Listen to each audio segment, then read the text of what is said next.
my biggest advice to people would be like really know what you're getting yourself into. Right. You don't want to do anything knee jerk. You don't want to make assumptions. You want to understand the market, the industry, Yeah.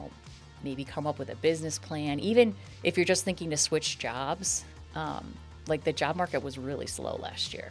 It used to take about 3 months for people to find a job if they're in transition, and now it's closer to 6. What does it mean to plant your flag? It means you're not afraid. It means you're passionate about what you do. It means you're here to serve others, In business, in life, in good and bad. you aren't afraid to fly your colors proudly because you know You serve a greater purpose. This is the Plant Your Flag podcast with Mike Bean and Jeremy Mountain. Hey, everybody. Thank you again for checking in on another episode of Plant Your Flag, the podcast. And we're joined by Lindsey Zajac, the CEO and owner of Ascendant, previously known as Career Partners International. Lindsey, thanks so much for being with us. We're very excited to have you. And your bio, it runs so deep. I think it could take us 30 minutes to get through it. So I will put some of that stuff. We'll make sure the team puts some of that stuff in the the description. But what would you like to kind of kick off as far as introducing yourself? Yeah. Well, first of all, really happy and excited to be here. Appreciate you having me on. Really, in a nutshell, my background started out right out of college in recruiting. Really enjoyed that. Got into HR type roles and continued to work up in that HR space. My most probably rewarding HR position was with PepsiCo. So I was a senior HR manager there, and that's what brought me to Buffalo back in 2013.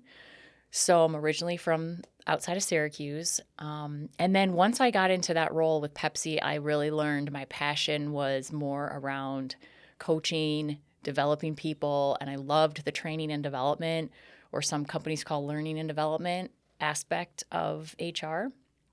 So I really wanted to try to find a way to make that my full time, as opposed to all the other complexities and challenges that come along with, working in HR for a Fortune 50 company. It's a lot. I've heard a lot of transition from those corporations. PepsiCo obviously was a very well known organization.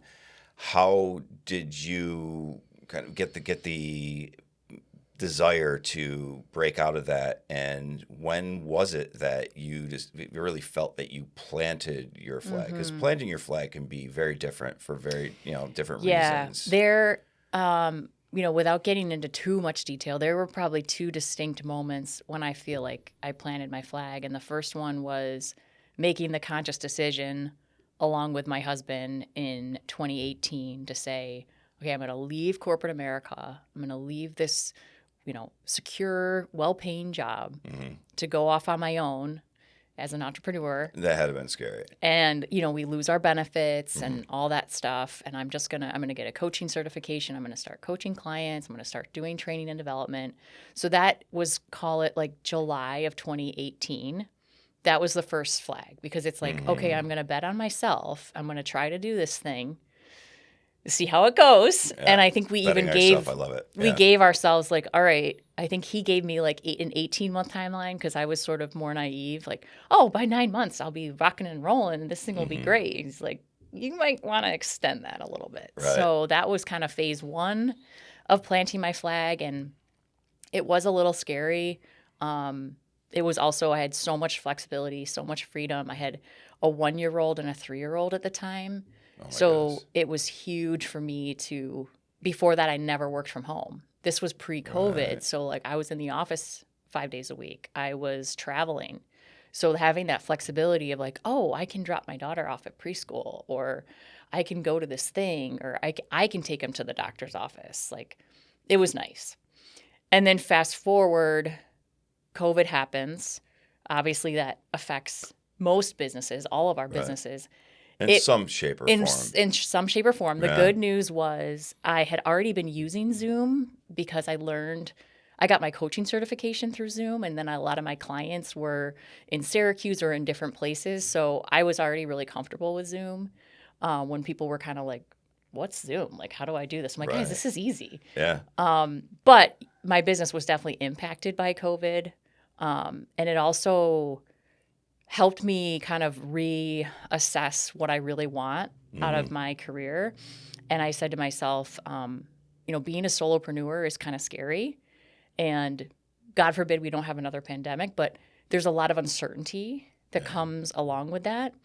And I really liked the idea of having a team or maybe joining forces with another firm or just having a little bit more structure and stability. And I had known the previous owners of Career Partners from my time at Pepsi and, kept in touch with them, mostly Mark. Mark Weigel and I were close. And we just had some conversations and one thing led to another. And in 2022, he was like, well, why don't you come on and work with us, even part-time? And you can learn about our business. You can help us with our leadership development. So it was kind of a way for me to blend my two worlds. I still had my business and my, LLC and stuff, but I also got to be part of like, oh, now I get a steady paycheck. Right. Yeah. Now I have benefits. That's a oh, relief. you guys do a 401k match. That's nice. Yeah. Oh, you have all these clients from being in business for 35 years that you just introduced me to and the work just falls on my lap. That's nice. Right. So that's a long-winded question, but that for me was like a win-win because I could still do what I loved, but I had a little bit more like structure and security, if that makes sense. Yeah. And once again, like going into an established organization but they picked you for a purpose. It wasn't by accident. Right. And I would imagine a lot of the other experiences that you had that led up to it were one of the reasons or several reasons why they chose you. Yep. And you have experience with working with your father's company. And how did that help you kind of transition? I mean, because the pandemic, the fact that you had a head start by accident is a huge blessing in disguise. Right. Because it's such a piece of our communication today, and then to be able to kind of translate that education or that experience into the next, space, and then also all these other things, I would imagine that gave you some confidence. Oh, definitely. I think, first of all, I would have never left Pepsi had it not been for my dad. So he started a management consulting, leadership development company in 1998. And I'm going to age myself here, but I was like in high school. That's all, I say that all the time. And I was in high school. I say that all the time on this. Yeah. Yep. And I saw how much he loved that and how good he was at doing that kind of work. And, he is an entrepreneur. He worked for himself. He made it happen. He built a business from nothing. He did have a best friend and partner with him, which was great. And the two of them built a great business. So I got to kind of see that firsthand. And I think now that I'm a parent, you learn so much by like osmosis, and you learn so much just by watching your parents. Like they never sat me down and were like, okay, so here's the pros and cons of working for yourself. Like that never happened, but I could kind of see it. So having him show me the ropes, take me under his wing.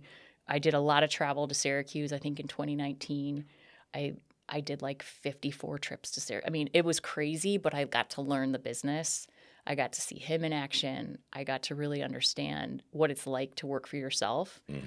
I mean, the best way to describe it to somebody, at least for me, was you eat what you kill. Right. I mean, that's the best way to – it's like there is no steady paycheck. It's like, oh, I hope I land this client or I hope I get this gig because I'd like to get paid this month. Right. That was kind of the reality. And when it comes to that kind of aspect to eat what you kill, it can be kind of a bit dangerous, right? I've read articles about the I guess you would call it the desperation that people can tell. They can Yeah. read through the phone. Sure. In the Oh, fourth sure. quarter, like Sure. those kind of things. So Yep. I'm sure Yeah. you felt some of that. I think if I was 35 when I left Pepsi. And I think, it's a decision that you have to make if you're married or if you have a partner. Like, it's got to be a joint decision, because we sat down and, like, I said to my husband, like, I might not bring a lot of money. Like, I might not Right. be contributing to I've joint gone through account for a while. Like, yeah. is that okay? Like, Yeah. are we going to be okay? What are our expectation levels? Like, and he was great, and he's super supportive. And I think just going into it, knowing, and a lot of business owners will tell you it takes a good couple years to Yeah. build up their business. They don't always pay themselves. Yeah. They may pay themselves if they do well, or they get a great client or something like that. But it's that unknown. It's that, like, volatile, uncertain compensation. Yeah, and I think that you were able to use that kind of experience to take yourself to the next position. Yeah. I'd love to learn more about what you're doing today with your new company. Yeah. So I officially took over Career Partners International, Buffalo, Niagara, in January of 2024. Mark and Dottie retired that previous December. And those are pretty big shoes to fill. Very big shoes to fill. Yeah. They took over the business in 2007 from Robert Caldwell. Mm-hmm. So they had a long successful stretch of 2007 to 2024, grew the business, very prominent in Western New York. Most people they've touched most people in some way, shape, or form, or worked with a client or a company here. Great reputation. And, they earned it. They deserve to retire and Right. sell their business and live out their best years. So I took over last January. It's been a full year. It's been very fast. That first year I thought would be more of a transitional year. And, we've got some new team members. I'm new at this whole business ownership thing.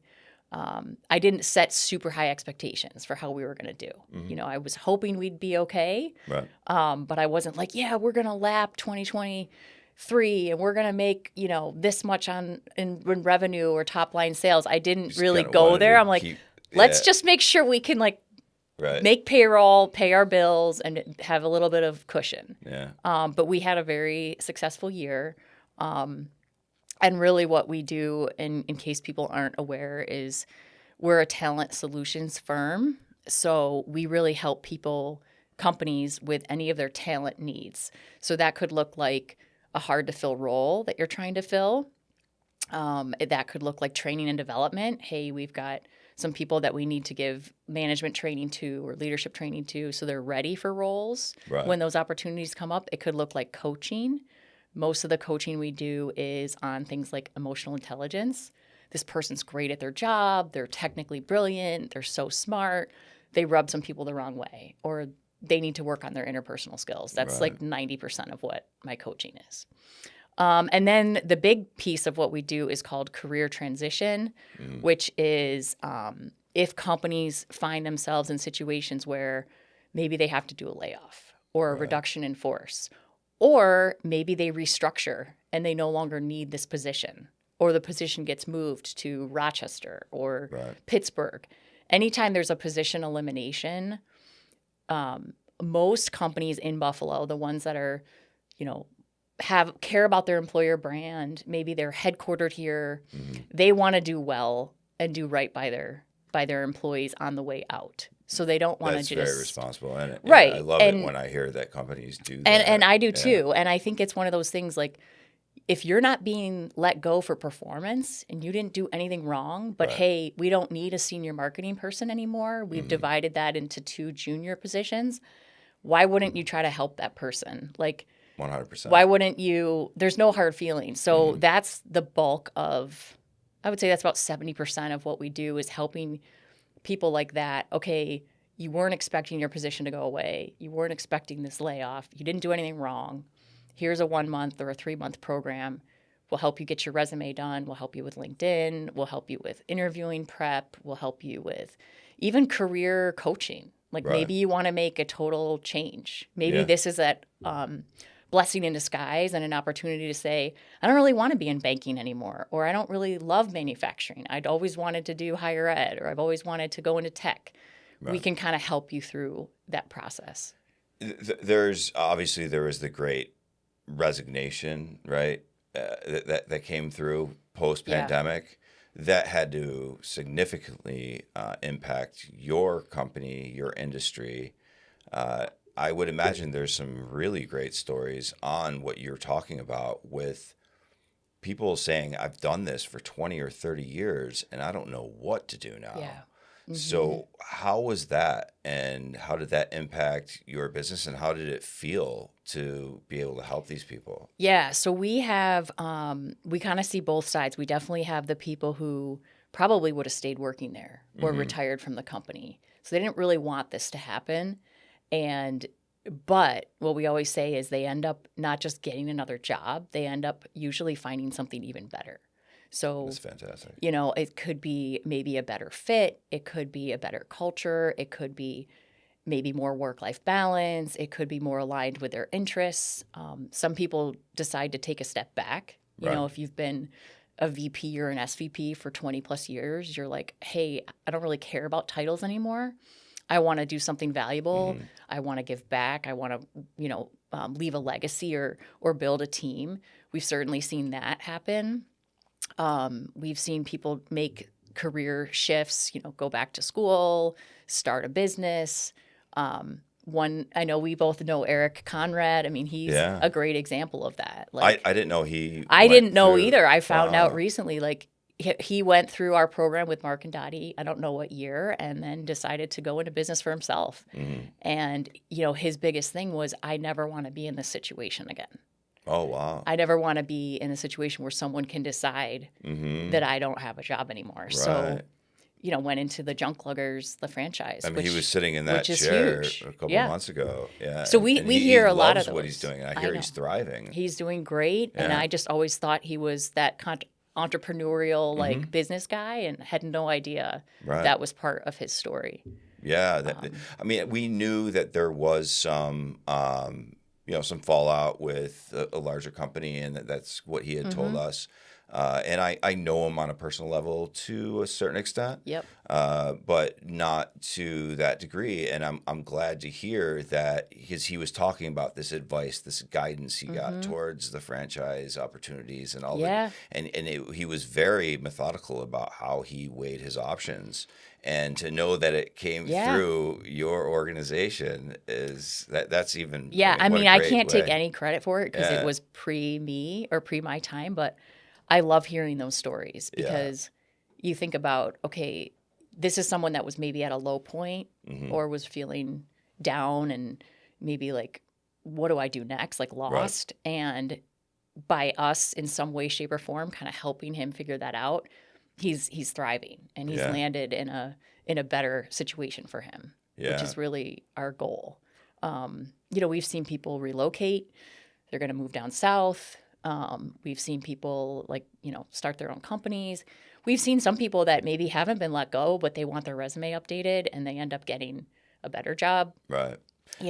Yeah, and I think a lot of, at least maybe, my perception, and I think a lot of people's perception with a company that was branded as Career Partners International Western New York, that you might be restricted to just finding another position or another opportunity in the Western New York region. There's reasons for the rebrand, Sure, I understand, sure. but it's clear that there's more opportunity out there. We want people to move back here. Obviously, Oh, we sure. created this podcast because we want to talk to people who are in this area and what they've done. Hopefully, we can get to a point where we're reaching out and talking to other business owners and other people who planted their flag in other regions. But it's very cool to hear that you have rebranded, and I'm sure there was a reason, like I said. Yeah. And was that something to do with the rebrand? Yes, that was a lot of it. So the biggest thing was, when people heard we did a little bit of some surveying. We kind of test the market. And when people heard Career Partners International, they remembered Mark and Dottie. That's who they kind of thought of. And they really just thought of us as that career transition, that outplacement. A lot of people didn't realize we did search. We were not on the map for leadership development. So by rebranding, by becoming Ascendant, we're still all of those things that we've been for 40 years. But hopefully when people hear the name, they don't just think of outplacement. Right. And because we were Career Partners International, Buffalo, Niagara, I thought it kind of limited us, where my goal really is to expand into like Rochester and Syracuse. I'm from Syracuse. I have a lot of clients there. My dad has a lot of clients there. And, that's kind of like short-term goals. But like you said, maybe mid or long-term goals, we could help people really from anywhere. Right. Obviously, like maybe not the West Coast, but what's to say we couldn't help someone in Pennsylvania or Ohio or, one of the benefits of COVID was that kind of the digitization of the world and how we work, that we don't have to be limited by geography. And this has come up several times in that it has opened our eyes in several different ways. And you have to take a silver lining, I think, if you want to be in your role or a role like mine. Because if you let the circumstances beat you down, you're never going to get through it. You're never going to get past it. Yeah, and I think, a lot of times business owners think about the past and think about what it used to be like. And, I remember the good old days. I remember when we did this. Remember when everyone came in 5 days a week. Remember that.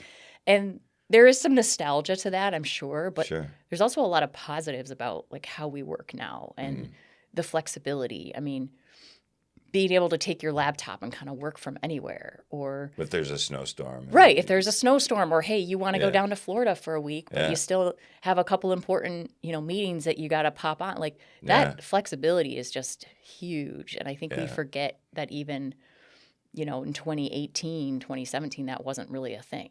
Right. No, it was, I think, once again, to go back to it, it did open our eyes in a way that we were forced to open our eyes. Yep. And, to gravitate towards those things that are productive, great. Have you seen any downside other than the fact that a lot of people got laid off? You mean with COVID? Yeah, like just post, because I mean, everybody, I know we're X amount of years past it, and to bring it up almost seems faux pas, but in your industry, when you're talking about people's livelihood, their staffing, their, you're helping people better their careers. You're also helping people who may have been, displaced or what have you. Any other notes on that side of it? It's interesting because in the past, we used to be able to our business was cyclical. Like if the economy's not doing well, you're probably going to see more layoffs, or you're probably going to see less hiring and things like that. So you could kind of predict maybe outplacement would go up, but like search would go down. And when you say search, that's people searching for people saying, "Hey, I have this hard to fill CFO job," or "I have this hard to fill." So those are the employers who are the employers that need us to help them fill jobs. So usually there's an inverse relationship. Usually, the economy's not doing well. People stop paying for leadership development and coaching. They stop posting as many jobs, and if they are posting jobs, they're not going to pay a recruiter to help them fill it. Right. So usually when outplacement is up, those other two service lines are down. That all went through the roof during COVID. Right. It was one of those, like, what do they call it? Like a VUCA environment, like volatile, uncertain, I don't know, chaotic, ambiguous, or whatever. Right. So there's a number of different things. You really, we can't really like read the tea leaves as well as we used to, because we saw like, sure, COVID, there were a lot of layoffs initially, but then it was almost like, oh, we cut too deep. Now we need to hire all these people. We can't find people. So we had really hot job markets in 21 and 22, like really hot, where the war on talent and people are, they're saying, I want a sign-on bonus. I want all these things. Like it was just crazy. And then it's just been every year, I think since 2020 has been kind of like, what's going to happen this year? Like, it's a very unknown environment. Roll the Dice kind kind of thing. Or we would see, hey, leadership is up right now, and so is search, and so is outplay. Like, how does that make sense? Like it just, the trends kind of went through the roof. And then obviously in election years, like last year was tough for a lot of our partner firms around the country because a lot of them do primarily staffing and they might help with career transition. But that was a tough year for staffing agencies because the uncertainty of the election, a lot of companies were like, let's just hedge. Let's just hold.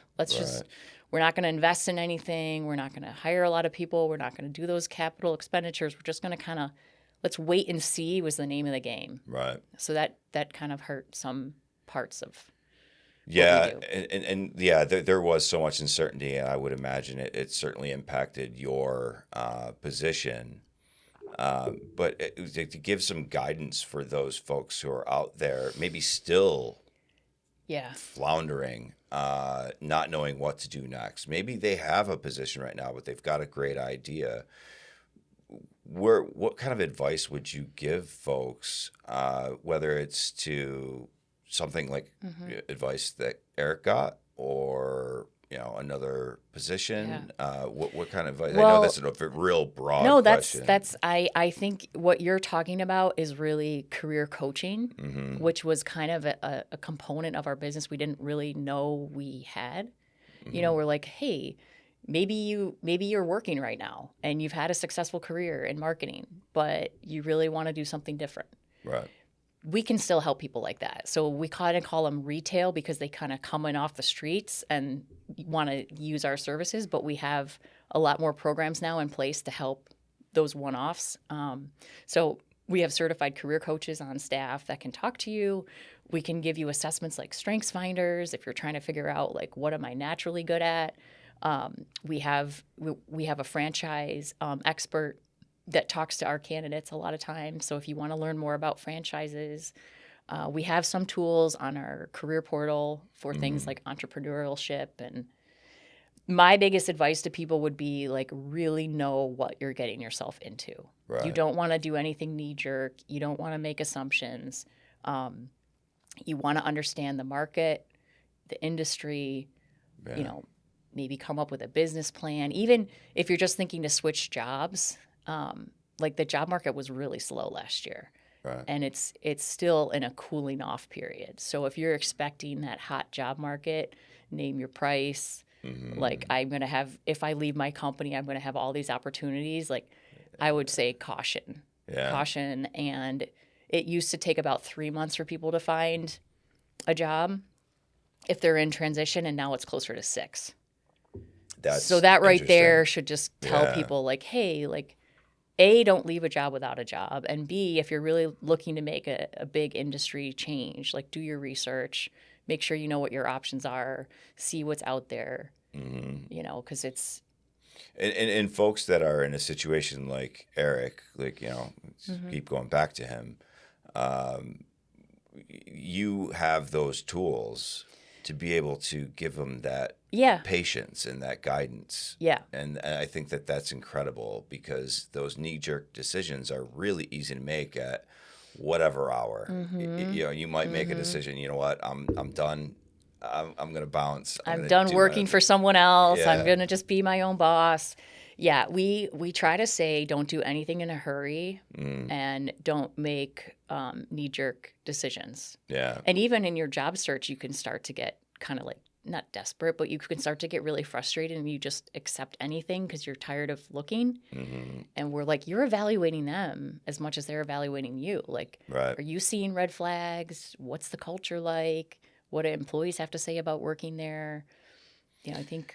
If somebody's trying to take that leap to plant a flag of their own, is there a level of discrepancy that would take place with your organization so that way they can maybe keep their job and then also kind of start looking around? Yeah, I mean, my advice for people, if they do want to go off on their own, like maybe they want to get into consulting or maybe they want to start a business on the side, if there's a way for you to keep your gainful employment and start slow, Right. And that's not always the case. But you got to ask your employer, make sure there's no conflict of interest. But a lot of times it is okay. There's a way to have a side hustle Right. or a side gig and start slow. And then you start to see, like, is this a viable business? Right. Well, how many clients would I need a month to make this work? And, what's my competitors and what would, all those kinds of things. Then when you know kind of what you're doing, Right. you can kind of quit the day job, or Right. leave with a little bit more confidence that you've got something. My advice would not be to like quit a decent quality job to go start something Right. without, Yeah. you know what I mean? With some kind of plan in place. Yeah, without some kind of plan. Right. Now, some people do it. And there's Mhm. definitely the school of thought, like, you want to be an entrepreneur, you better go all in and just make it happen. And that's an option. It's always an an option. option. But I think like a plan in place. I went ahead and I did it because I didn't really know what else to do. Yeah. And it was a slow burn. And it worked out, but it wasn't easy. And I had a Sure. great support system. My wife had a great job, and that was one of the reasons why I didn't move out of the area, Yeah. and I decided to go down this path. What's your support system look like? Yeah. I mentioned before, my husband is huge, both career-wise, has been really helpful and supportive from the day we started dating, to, having a family. And, when I was at Pepsi, he's always worked for himself. So he's also an entrepreneur. But he was always like, he's kind of, I don't want to say he's Mr. Mom, but like, Sure. he's the steady Eddie that's working from home, that if Right. a kid needs to get picked up from school or somebody's sick, he's always there, Mhm. and he's that consistent person. I think it's really hard to have both parents like out doing, chasing Right. their dreams and traveling the world, and, like, somebody's got to be that rock. Is he your sounding board And too? he's my rock for sure. And he is a sounding board. So one of the things, like with career partners, there was a little bit of discussion, like, does this make sense? Because he was kind of like, well, why not just keep doing what you're doing? Right. You kind of know what your income is every year. You've built up some clients. You could just, why do you need to buy this business? And we really did weigh the pros and cons and really like talked about it. Right. And he's got a really strong financial background, so he helped me like review their financials and see what are the risks and what are the rewards. And so he is 100% huge support system. My parents are as well. My dad having started his own business. My mom actually started her. She's a travel agent, and she started working for herself when we were in college. Okay. So, I mean, I kind of have this entrepreneurial Yeah. family structure. It was in your blood to some extent, right? It's kind of in my blood. Yeah. That's great. And I think that's super helpful. And I don't want it to deter people from, I mean, can you taking- do it without a spouse and without family that are entrepreneurs? Definitely. But Sure. I would tell you, find another support system. So whether it's, colleagues, coworkers, friends, one of the things, like what you do with BHB, like find a community, find a group of like-minded people that you can bounce ideas off of. You Right. can serve as your sounding board. I should do a little plug here, but I'm going through the UB Center of Entrepreneurial Leadership, the CEL program. Yeah. And I did that for a couple reasons, but one was it can be kind of lonely being a business owner and scary at times. Yeah. And now I have like 40 best friends That's that are all awesome. business owners. And I'm learning a lot, and I'm, growing as a business owner. That's where, Eric and I kind of connected because he's going through the program. So I would say find those types of things. And one of the other people who was on this podcast a few months back, Kathy Pachillo from the Kenton Chamber, she made a statement that said, divorce yourself of negative people in your life. Yeah. And I thought that was a great statement. And there are naysayers out there. Oh, yeah. And Yep. I think you maybe take it with a grain of salt, but Yep. because don't let them crush your dreams, but also Yeah. You know, find some people that are around you that are going to be your cheerleaders and are going to help you versus Totally. just kind of just keep pulling you backwards. Totally. Yeah. I mean, I'm pretty fortunate. I don't have a lot of negative people in my life. Good for you. Probably by design. Yeah. But you're going to get naysayers maybe from like the former coworker or, Right. you know, somebody that you run into that's in your kind of business network that are like, why would you? Somebody who is trying to beat you Yeah. down, right? I mean, I definitely got a little bit of that when I was thinking about taking over. They're like, career partner, why do you want to get involved in outplacement? Like there was a little bit of like, Like you know. just don't know enough about it. Yeah, like, oh, that's not really like the sexiest kind of like career opportunity. I'm like, well, you know, I've done my research here and there's a lot of upsides. It doesn't seem like you can get bored in what you're doing. There's so many different tributaries to it. No, I think you just got to be like open-minded too. Like there's a lot of ways to make money. There's a lot of ways to be successful. There's a lot of ways to work for yourself. Mm-hmm. And they're not all these like big, flashy, exciting kinds of things. Right. You don't always just like produce podcasts. I think my family just thinks this is what I do all the time. Right. They're like, oh, you're busy create producing content. A podcast, being on camera all the time. Yeah. I'm like, yeah, that's what I do all day long. It's all glamorous. Yeah. I'm not locked in my office for 8 days or 8 hours a day. No. No. Right. It's all good. Yeah. But no, there's no complaints about it. But yeah, I think if you get some kind of fulfillment out of it, I really think that's what resonates. And I think that's where it's at. And if you can get to a place where whatever you're doing, it doesn't need to be important to the person next to you. It needs to be important to you. Oh, totally. Totally. Yeah. And I think you're going to get that throughout your career. You know, if you're making a change, you're going to get sometimes people just, they mean well, but they're trying to protect you. Right. And, you know, some of the biggest rewards come from taking those risks. I mean, I'm not doing the safe and easy routine at all. And my life would probably be a lot easier if I did other things. How good does it feel, though, when the people who told you couldn't do it, and now you're doing it? Oh, yeah. Oh, yeah. I know. I have talked about this before in different circles, but, like, I remember somebody early on in my career that was like, you can't be a really good mom and have a great career. You got to pick one. That would be just like my... Yeah, done. And I was like, challenge accepted. I'm doing that. Yes, I love it. I mean, yes, it's super hard, and there's times where I drop the ball, and but probably not as far as you think. Yeah, you did. but I think you're probably your own worst critic. Maybe. I mean, the mom guilt is very real. Yeah. But no, I think what she was somebody that grew up in a time where you really couldn't do both well. So she was trying to give me advice from her perspective. Right. Not knowing that, like, hey, I have a really hands-on husband. And, like, I have a support system. And I found a great, you know, nanny. And, like, all these other things. There's ways to make it work, you know? Yeah. So. No, yeah. And no, I think that is super it's just a great way to look at it and look outside that box. Yeah. Exocartonic is a word that I throw around a lot that I got from Dennis Miller. Nice. And if you can think about it your way and not just absorb everybody else. And I think if I was like younger or maybe more impressionable or had less confidence, I probably would have listened to what she said and been like, yeah, you're right. You know, I should probably quit my job when I want to have kids, or I should probably go work part-time somewhere. And there's nothing wrong with those things, but that wasn't what I wanted for myself. Yeah. And, like, and who says you can't have it all? Right. I think you've done it. I mean, you can. It comes with sacrifices, you know, and it comes with like probably more stressful days, but you don't have to pick. Right. You don't have to pick. It's not an either or. It's a both and what does that look like for you? Right. You know.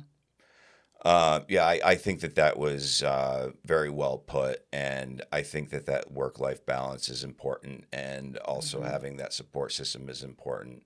I think one of the other things that's very important is learning how we can get in touch with you and your organization. Yeah. So if anybody here is listening, they can easily, if they need your help or have any questions, they can get in touch with you. So what's the best way to get in touch with you? Well, our new rebranded website Which looks great, by the way. Thank you. Yeah. It's up and running. It's ascendantnow.com. So ASCENDANT. ascendantnow.com. You can fill out a contact us form on the website. You can call our main line. You can also find us on LinkedIn. You can connect with me on LinkedIn. We're B2B, so we do spend a lot of time kind of on LinkedIn more so than other platforms. Yeah. But I've got a great team, and there's plenty of people that can talk to you. I mean, even if you just want a consult, a phone call, find out more about how we help, we're happy to do that. This is awesome. I think your insight was very unique from some of the other people that we've spoken with. Really glad that we reconnected and we did this today. Me too. So, I want to keep in touch, obviously, but I want to also thank everyone out there who did tune in. And please keep listening and watching to the Plant Your Flag podcast with B Media Productions. Thanks. Have a great day.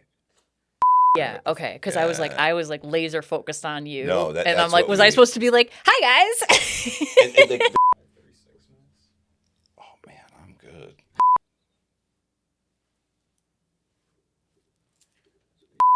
But it's like, don't hit it in the woods. Right. Whatever kind of goes. Okay. They used to have to be closer to the face. Oh, it's the building over here, so I just walked over. It's fine. Oh, it's fine. Mondo, do you need the clap? Yeah, that sounds like a really bad question to ask. Yeah, whoa. Do you need the clap? Nice. So we got that going for us.